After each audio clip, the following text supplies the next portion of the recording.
Welcome back, class 10, your history class. Today we will start with chapter 7, National Movement from 1919 to 1934, which includes non-cooperation movement, civil disobedience movement, and other forces at work. In this chapter, we will be introduced with Gandhiji. Gandhi's early life. Mohandas Karamchand Gandhi was the greatest leader of modern India. He was also a saint and a moral revolutionary. So, in this chapter, we start with Mahatma Gandhi. Now, Mahatma Gandhi enters the arena of freedom movement. Mahatma, the name given to Gandhi, speaks volume about the man.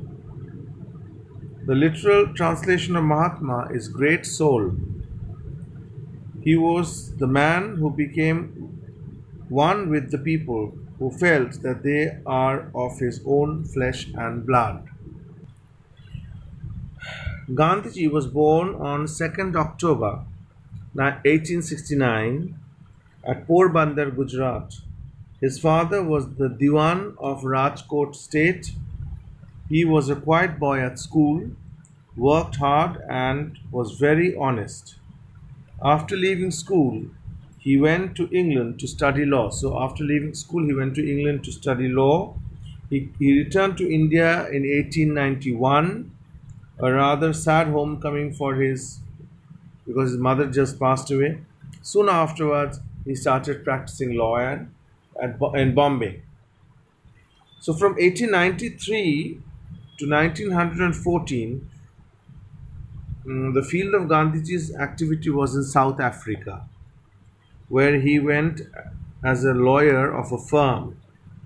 He was not familiar with the fact that the Indians settled in South Africa were subjected to the most humiliating treatment. So he was not aware that people who were staying in South Africa at that time were treated very badly. Gandhi soon found himself the target of the meanest insult. He was thrown out of hotels, trains, insulted, beaten, kicked. The Indians in Africa were helpless, unable to defend themselves. In 1906, the African government passed a new Asiatic law directed against Indian immigrants in Transvaal. This led Gandhi to launch his first Satyagraha campaign. You should remember Gandhiji first started his Satyagraha campaign in South Africa. 3 times Gandhiji was put behind the bars, while others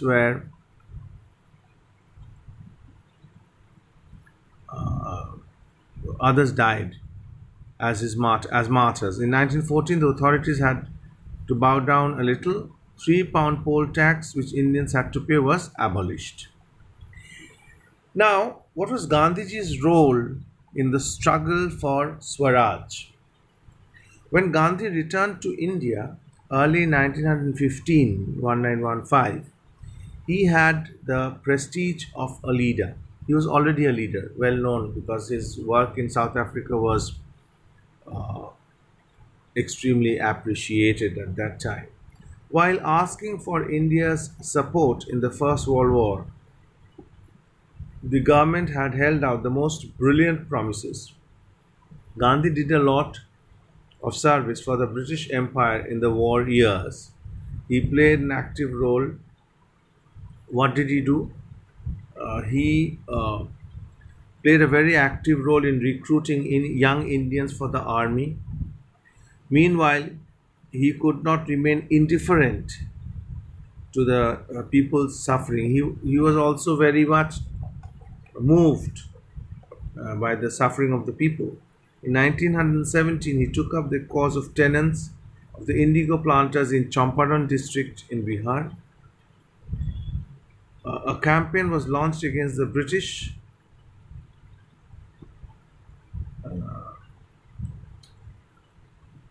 indigo planters. The campaign marked the first victory in India of the weapon of satyagraha devised by Gandhi. So, in Champaran, the first victory of Gandhiji and his weapon of satyagraha was established. Later, he fought for the rights of peasants in Gujarat. Satyagraha of 1919. In 1919 began Gandhi's active participation in national movement. In the year 1919, Gandhiji started actively participating in national movements. He opposed the Rowlatt Act. Which endangered his life, liberty, not only his life, the Rowlatt Act endangered the life, liberty, and people and property of the people. He asks people to do satyagraha against such oppressive laws. So first in India, he started satyagraha was in 1917. That was on a local district of Champaran. Then full-fledgedly, he told the people to practice satyagraha was in 1919 when he opposed the Rowlatt Act, which endangered the life and liberty of the people. In 1920 came the non-cooperation movement. The Jallianwala Bagh tragedy has enraged the entire nation. The whole nation got angry. Gandhi now stood for non-cooperation with the British rule in India. He took up the cause of Muslims also, who had already started the Khilafat movement in August 1920. The violent incident at Chauri Chaura came as a great shock to Gandhi. At his suggestion, the Congress suspended the law breaking part of the movement. On 10th May 1922, Gandhiji was arrested and sentenced to 6 years of imprisonment. So, this is the start of his non cooperation movement in 1920. Then in 1930 came the civil disobedience movement. These are the various movements which Gandhiji started. On 12th March 1930 began Mahatma Gandhi's historic march from Sabarmati Ashram to Dandi. He violated the salt laws. So, this is the civil disobedience movement. Then, renewal of civil disobedience movement in 1932. The famous Gandhi-Irwin Pact was signed in March 1931. Gandhi agreed to suspend the civil disobedience movement. He also agreed to take part in the deliberations of the Second Roundtable Conference. So, what did he do? After the Gandhi-Irwin Pact, Gandhiji suspended the civil disobedience movement. He also agreed to partake in the Second Roundtable Conference, which was from 7th November to 1st December 1931. The conference proved disappointing. The Congress again started the civil disobedience movement. Now, Gandhiji protested against separate electorates of the depressed class. On 20th September, he went on fast unto death. It resulted in a settlement known as the Pune Pact. Gandhi broke his fast on 26th September. The movement was suspended. Now, in the later events, in 1940, Gandhi launched individual satyagraha. The movement continued throughout 1941. After the failure of the Cripps Mission, All India Committee passed the Quit India Resolution. Gandhi and other prominent leaders were arrested in 1942. The Quit India movement caused a great commotion. Commotion means disturbance throughout the country. So in 1944, Gandhi was released unconditionally. The Shimla Conference of 1945 failed to resolve the difference between the Muslim and the League. In 1946, a communal riot, Hindu-Muslim riot, broke out in Noakhali. Gandhi went there to restore communal harmony. On 15th August 1947, India became independent. There were horrible and terrible riots in Bengal and in Punjab. Gandhi performed a miracle by bringing back communal harmony in Kolkata by fasting. On 30th January 1948, a fanatic, was a mad person, shot our beloved Bapu, father of the nation. With Ramnam on his lips, Gandhi collapsed and died shortly after. So this was basically the whole journey of Gandhiji, starting from South Africa and ending by his murder in 1948, 30th January. So, we will study all this like Satyagraha, non-violent Swadeshi as separate topics. So, this is known as the Gandhian path. The Gandhian path.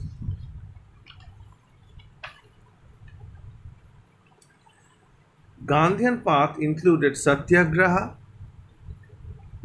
non-violence, Swadeshi, and social justice.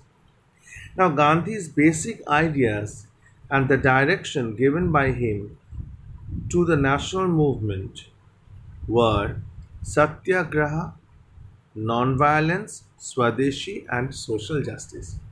Now, the word Satya means truth, and Agraha means effort or force. Satyagraha stands for the force born of truth. Gandhi defined it as love force or soul force. Gandhi's basic idea of satyagraha were evolved from the study of the works of Tolstoy, a great Russian writer, as well as his study of the Hindu scriptures. Now, what did satyagrahis, people who undertook satyagraha, what did they wanted? The satyagrahis seek to convert the evildoers to their willingness to accept suffering cheerfully. What did the Satyagrahis want? Satyagrahis wanted to accept suffering cheerfully. Gandhi said, the hardest fiber must melt in the fire of love. If it does not melt, it is the fire that is not strong enough. So there are different techniques of satyagraha. Fasting can be one form. Non-cooperation with the evildoer can be another form. Civil disobedience of the state law is a strong and extreme form of satyagraha. Gandhi laid strict moral code which states how satyagrahis should behave. Under no circumstances whatsoever will a satyagrahi resort to violence. Satyagrahis will never resort to or never undertake any violent movement against the Britishers. Now comes non-violence or ahimsa. Non-violence, ahimsa, and satyagraha are closely intertwined, closely related to each other. What did Gandhiji said? Gandhi said, non-violence is the first article of my faith. It is also the last article of my creed. It is not enough not to take the life of any living being. The vow of ahimsa implies that one must love those whom he believes to be unjust. Now, non-violence means that if someone is unjust to you, if someone is doing bad to you, you have to be still be loving to him, and you should be able to love him with all your hearts, knowing that the person has done bad to you. The vow of ahimsa implies that one must love those whom he believes to be unjust. Oppose tyranny but not hurt the tyrant. Oppose the bad things but don't oppose the bad doer. Non-violence should be distinguished from cowardice. That means a person who is non-violent is not a coward person. Gandhi lays stress on non-violence of the strong, not the weak. What did Gandhi say? Gandhi said non-violence is meant for strong person. It is not for the weak person. He said, I would rather have India resort to arms to defend her honor than she should in a cowardly manner become or remain a helpless victim of her own dishonor. Oh, now Swadeshi. According to Mahatma Gandhi, Swadeshi has three main dimensions: religious dimension, political dimension, and economic dimension. In the sphere of economics, Swadeshi means that we should use only those things which are produced by our countrymen within the borders of India. So, things produced by our countrymen should only be used. Gandhi launched Swadeshi movement to get over poverty and unemployment in India. His attachment to village industries, especially khadi, which is hand-woven cloth, was intense and very deep. He suggested that modern competitive industrialism should be replaced by small scale production. He said that instead of going for a huge industry, small scale industry, he said instead of encouraging industry in the big cities, one should encourage small industries in villages. Hand spun cloth, he said, could provide employment to millions in India. Then comes social justice, concern for the oppressed or suppressed class. Gandhi fought the evil of communalism and untouchability. His campaign for liberation of women and oppressed ones showed his deep concern about social justice. Now, so what did we learn today? We learned about Gandhiji's early life, his work in South Africa, what was his role in the struggle for Swaraj. We learnt about the Gandhian path like Satyagraha, non-violence, Swadeshi, and social justice. In the next class, we'll start off with the causes of the non-cooperation movement. Now, there were many causes for the non-cooperation movement. Let me tell you in a nutshell. First was the reaction to the Government of India Act of 1919. Then came the Rowlatt Act, because Satyagraha against the Rowlatt Act began on 6th April 1919, where Gandhi asked people to go on for fast, pray, hold public meetings. Then Jallianwala Bagh tragedy, horrible, terrible tragedy. General Dyer shot everyone. Then came the Khilafat movement. So, in the next class, we'll start off with the causes of the non-cooperation movement. Then we will continue the main non-cooperation movement and its program. So I hope you have understood today's class. That is all for today.